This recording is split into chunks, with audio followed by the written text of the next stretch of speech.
তোমরাও কি চাও আমার মতো এরকম চুড়ি বানিয়ে নিতে? তাহলে পুরোনো চুড়িগুলো নিয়ে নাও। আমি এখানে 3টে চুড়ি নিয়ে নিয়েছি। এবার আমি এইগুলোকে ভালো করে সুতো দিয়ে মুড়িয়ে নেব। মুড়ানো হয়ে গেছে চারিদিকে।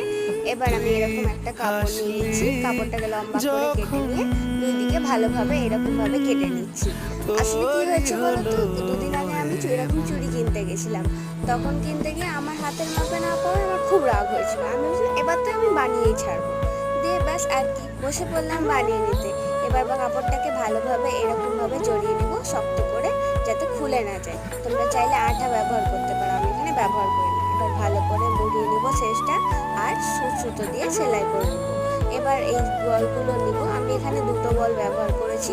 2টো বল নিয়ে আমি আটকে নেব এরকম 5 দিকে। এরপরে এতে ফেব্রিক দিয়ে একটু ডিজাইন করে দেবো যাতে দেখতে সুন্দর লাগে। বাস হয়ে গেল আমাদের চুড়ি। হ্যাঁ, তোমরাও কি চাও আমার মতো এরকম চুড়ি